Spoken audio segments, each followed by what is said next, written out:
झारखंड का एक 23 साल का लंबे बालों वाला बल्लेबाज अपनी पावर हिटिंग बल्लेबाजी की वजह से अचानक सुर्खियों में आ जाता है।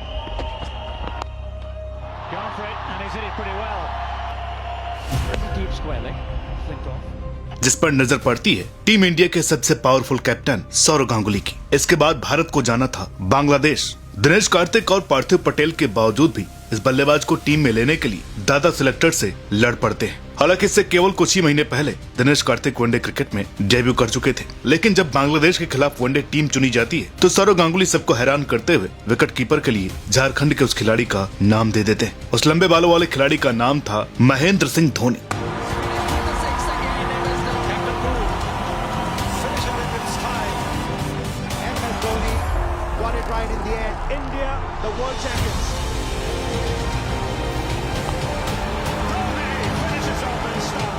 जिसने उसके बाद से न केवल इंडियन क्रिकेट को बदल दिया बल्कि कप्तानी और विकेट कीपिंग की ट्रेडिशनल अप्रोच को पूरी तरीके से पीछे छोड़कर एक नई तकनीकी का इजाद किया।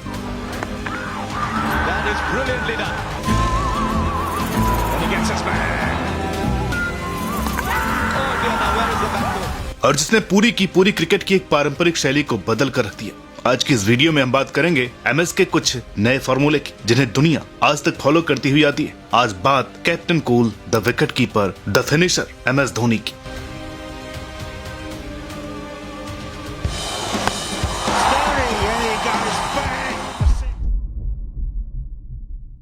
भारत पाकिस्तान सीरीज के लिए गांगुली ने उनको कॉल करके कहा कि भारत की प्लेइंग 11 के लिए आपको चुना गया है। महेंद्र सिंह धोनी सौरव गांगुली की इस स्टेटमेंट को अपनी बेटी के पैदा होने की खबर के बाद दूसरा सबसे बड़ा बेस्ट स्टेटमेंट मानते हैं, क्योंकि सिलेक्टर्स की पसंद थे दिनेश कार्तिक, जबकि गांगुली की पहली पसंद थे पार्थिव पटेल। लेकिन जब पार्थिव पटेल फ्लॉप हुए तो इसके बाद गांगुली ने सिलेक्टर्स के खिलाफ जाकर महेंद्र सिंह धोनी के लिए कैंपेन किया और उन्होंने महेंद्र सिंह धोनी को जब तीसरे पोजीशन पर बैटिंग करने के लिए भेजा तो धोनी के वो 148 रन एक इतिहास बन गए। और इसके बाद क्या हुआ ये पूरी दुनिया जानती है। बाकी धोनी के बारे में पूरी जानकारी, पूरी बायोग्राफी आपको दुनिया भर के तमाम चैनल पर मिल जाएगी। आप उन पर बनी ये फिल्म भी देख सकते हैं, लेकिन आज हम उसकी बात नहीं करेंगे। आज बात करेंगे धोनी के उन स्किल्स की जिसमें धोनी ने सबको पीछे करते हुए अपना वो एक मुकाम बनाया और खुद को एक स्टैंडर्ड के तौर पर एस्टेब्लिश किया, ताकि लोग उनको देख करके ये चीज अपने करियर में आगे अपना सके। आप लोगों से एक जरूरी निवेदन ये है कि आप हमारे इंस्टाग्राम पेज को फॉलो कर लीजिए, क्योंकि वहां पर भी आपको बहुत सारी नई नई चीजें, क्रिकेट से रिलेटेड जानकारियां मिलने वाली है। तो शुरुआत करते हैं कि कैसे महेंद्र सिंह धोनी ने ऑर्थोडॉक्स विकेट कीपिंग मेंटेलिटी को बदलकर विकेट कीपर को वो इज्जत दिलाई जिसके वो हकदार थे। एमएस धोनी की विकेट कीपिंग टेक्निक ने सबकी सोच ही बदल दी। धोनी ने ये साबित कर दिया कि असली गेम चेंजर वही है जो ट्रेडिशनल आइडियाज को तोड़कर कुछ नया, कुछ क्रांतिकारी लेकर के आए। धोनी का स्टाइल था बिल्कुल अलग। उनकी कीपिंग में लिमिटेड फुटवर्क और ब्रिलियंट हैंड आई कोऑर्डिनेशन का कॉम्बिनेशन तो था ही, साथ ही अपने हाथों से अपनी बॉडी को इफेक्टिवली स्प्लिट करते थे। जब हम पुराने जमाने के कीपर्स की बात करते हैं तो सिर्फ पोजीशन में खड़े रहते थे, अपने शरीर को बॉल के पीछे रखकर, जो कि इंडियन सब कॉन्टिनेंटल पिचेस के लिए एकदम सही था, जहाँ बॉल घुटनों के नीचे तक ही नॉर्मली बाउंस करती है। लेकिन ओवरसीज पिचों पर जहाँ बॉल चेस्ट तक पहुंच जाता है वहाँ पर ट्रेडिशनल पोजीशनिंग बिल्कुल काम नहीं करती थी। यहाँ पर धोनी ने इंट्रोड्यूस किया एक नया कॉन्सेप्ट, हैंड्स को शरीर से अलग रखना। जब बॉल बाउंस करती है और आपके चेस्ट तक पहुंच जाती है तो अगर आप उसी पुराने तरीके से ही रिएक्ट करेंगे तो आप फंस सकते हैं। धोनी ने सिखाया कि अपने हाथों को थोड़ा अलग मूव करना चाहिए ताकि से आप बॉल को बेटर हैंडल कर सके। इस इनोवेटिव अप्रोच ने न केवल विकेट कीपिंग को निखारा बल्कि आने वाले कीपर्स के लिए एक ब्लूप्रिंट सेट किया। धोनी की सॉफ्ट हैंड्स और अनऑर्थोडॉक्स टेक्निक ने क्रिकेट में एक नई रेवोल्यूशन ला दी और आज के कीपर्स में हम धोनी के सिग्नेचर टेक्निक्स को देखते हैं। बॉर्डर स्टैंस, लिमिटेड फुटवर्क और वो लाइटनिंग स्टंपिंग। कीपर बैट्समैन के लिए भी धोनी ने अलग अध्याय शुरू किया। उनसे पहले कीपर को टेस्ट मैचों में नंबर 8 या 9 पर भेजा जाता था। उसकी टीम में जगह ही इसलिए बनती थी कि वो कीपर है जो थोड़ी बहुत बैटिंग कर लेता है। पाकिस्तान के लिए तो मोइन खान कई बार वसीम अकरम से नीचे आते थे बैटिंग करने के लिए, लेकिन धोनी ने उस सोच को बदल दिया और इसका क्रेडिट जरूर उनके कप्तानों को जाता है जिन्होंने उनको मौके दी। लेकिन हर मौके पर आकर के धोनी ने साबित किया कि एक कीपर एक अच्छा बल्लेबाज भी हो सकता है, वरना एक वक्त पर यहाँ तक नौबत आ चुकी थी कि वर्ल्ड कप में नैन मोंगिया के बजाय राहुल द्रविड़ को मौका दिया गया ताकि एक्स्ट्रा बैट्समैन टीम में फिट हो सके। जो कीपर नंबर 8 या 9 पर आता था उसकी अपेक्षा धोनी ने नंबर 5 पर भी बैटिंग की, 6 पर भी की और 7 पर भी की और जब जरूरत पड़ी तो 8 पर भी की। लेकिन कप्तान बनने के बाद और कमाल की बात यह है कि नंबर 6 पर उन्होंने सबसे बेस्ट खेल दिखाया, जहां 25 पारियों में उन्होंने 55 की औसत के साथ रन बनाए। धोनी ने वनडे में भी एक रिवायत को तोड़ा कि विकेट कीपर केवल हिटिंग कर सकते हैं, उनको गेम चलाना या गेम को सॉलिडिफाई करना नहीं आता। इसका मतलब ये था कि विकेट कीपर को आप पावर प्ले के दौरान बल्लेबाजी करने भेजो या तो फिर नंबर 7 के बाद। लेकिन महेंद्र सिंह धोनी ने नंबर 3, 4 और नंबर 5 पर बल्लेबाजी करते हुए टीम को कई महत्वपूर्ण मौकों पर जीत दिलाई। और धोनी के आंकड़े तो देखिए, नंबर 3 पर 82 की औसत, नंबर 4 पर 56, नंबर 5 पर 50, नंबर 6 पर 47। वो आइकॉनिक 183 की पारी नंबर 3 पर ही आई थी। किस किस को याद है वो पारी और उससे आपकी क्या यादें जुड़ी है, कमेंट में जरूर बताइएगा।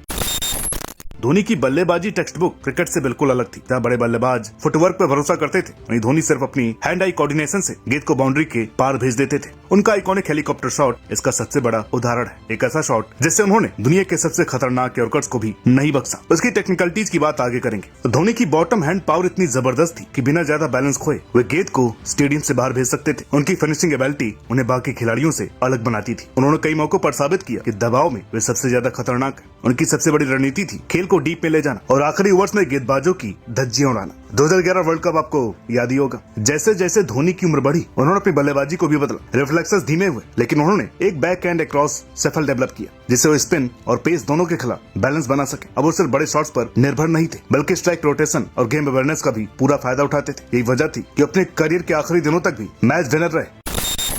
MS धोनी को हमेशा उनके अनऑर्थोडॉक्स लेकिन प्रभावी बल्लेबाजी स्टाइल के लिए जाना जाता है। लेकिन 2017 में उम्र बढ़ने और तेज गेंदबाजों व स्पिनर्स के खिलाफ स्ट्राइक रोटेट करने में आई दिक्कतों के चलते उन्हें अपनी बैटिंग में कुछ अहम बदलाव करने पड़े। उनकी यह अडॉप्टेबिलिटी उन्हें एक महान खिलाड़ी बनाती है। तो क्या थे ये बदलाव, आइए देखते हैं। 2017 से पहले धोनी की स्टैंस काफी स्थिर रहती थी, लेकिन बढ़ती उम्र के साथ उनकी रिफ्लेक्सेस धीमी होने लगी। इसको कंपनसेट करने के लिए उन्होंने बैक हैंड क्रॉस शफल को अपनाया, यानी गेंदबाज के बॉल छोड़ने से पहले ही वो हल्की सी मूवमेंट लेने लगे। ये तकनीकी उन्हें तेज गेंदों और स्पिनर्स के खिलाफ बेहतरीन पोजीशन में आने में, खास करके जब गेंदबाज उनके शरीर पर बॉल डालते थे, तो ये मूवमेंट उन्हें बेहतर बैलेंस देने लगा। धोनी ने फ्रंट फुट प्रेस अपनाया, यानी कि गेंदबाजी के दौरान हल्का आगे झुकने की रणनीति। ये तकनीकी उन्हें खासकर स्पिनर्स के खिलाफ मदद करने लगी, क्योंकि इससे इनकी फुटवर्क में सुधार हुआ। जब भी स्पिनर गेंद को फ्लाइट देते थे, तो धोनी आसानी से आगे बढ़कर शॉट खेल सकते थे या फिर बैक फुट पर जाकर जगह बना सकते थे। धोनी लंबे समय से वुडन पैड्स इस्तेमाल करते थे, जो हल्के होते थे, लेकिन 2017 में उन्होंने 3 पट्टियों वाले पारंपरिक पैड का इस्तेमाल करना शुरू किया।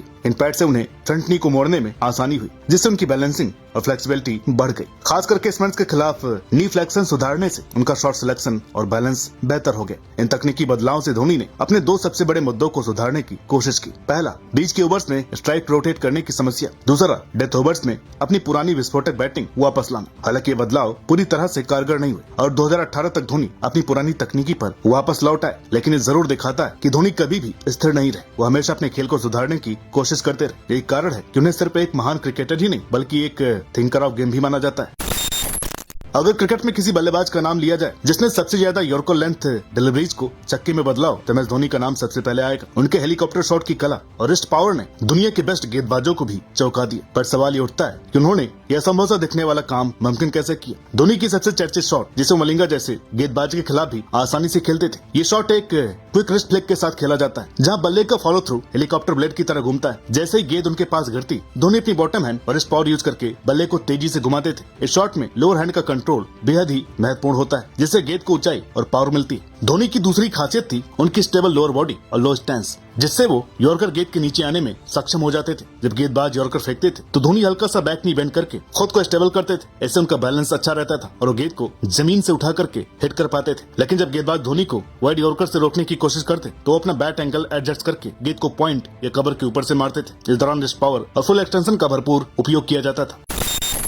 महेंद्र सिंह धोनी की कप्तानी ने इंडियन क्रिकेट में एक नया दौर शुरू किया। उनकी लीडरशिप स्टाइल पहले के कप्तानों से बिल्कुल अलग थी। कूल टेम्परामेंट, टैक्टिकल ब्रिलियंस और टीम बिल्डिंग पर जोर देने ने उन्हें बाकी से अलग बनाया। कपिल देव, सौरव गांगुली, राहुल द्रविड़ की लीडरशिप की तुलना में धोनी का अप्रोच ज्यादा स्ट्रेटेजिक और कैलकुलेटेड था। धोनी को कैप्टन कूल कहा जाता था, क्योंकि वो हाई प्रेशर सिचुएशंस में भी बिल्कुल काम रहते थे। जहाँ सौरव गांगुली मैदान पर एग्रेशन दिखाते थे, वहीं धोनी बिना किसी इमोशन के ठंडे दिमाग से फैसले करते थे। 2011 वर्ल्ड कप में खुद को ईवी से ऊपर भेजना एक ऐसा ही कैलकुलेटेड मूव था जिसने भारत को जीत दिलाई। धोनी ने अनकन्वेंशनल स्ट्रेटेजीज अपनाई, पावर प्ले में स्पिनर्स को लाना, अनसेटल प्लेयर्स को क्रिटिकल मोमेंट्स में सपोर्ट करना और फील्डिंग प्लेसमेंट में नए एक्सपेरिमेंट्स करना। राहुल द्रविड़ और कपिल देव ज्यादातर कन्वेंशनल टैक्टिक्स पर भरोसा करते थे, लेकिन धोनी का आउट ऑफ द बॉक्स सोचना भारत के लिए गेम चेंजर साबित हुआ। धोनी का स्टाइल था प्लेयर्स को फ्रीडम देना और उन पर ज्यादा दबाव न डालना। गांगुली और द्रविड़ के मुकाबले धोनी का हैंड्स ऑफ अप्रोच ज्यादा मॉडर्न और इफेक्टिव था। धोनी इकलौते इंडियन कैप्टन हैं जिन्होंने तीनों मेजर आईसीसी ट्रॉफी जीती हुई, 2007 टी20 वर्ल्ड कप,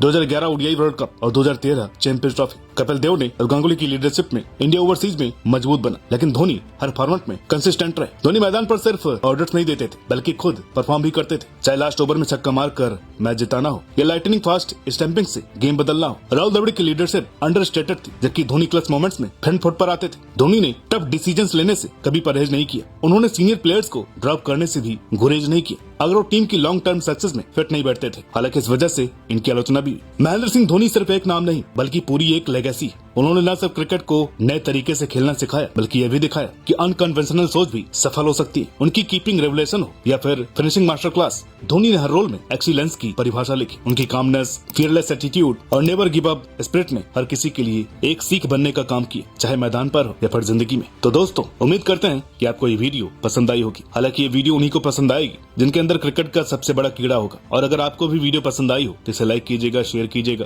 कमेंट करके बताइएगा कि वीडियो कैसी लगी। बाकी मिलते हैं आपसे अगली वीडियो में, तब तक के लिए नमस्कार।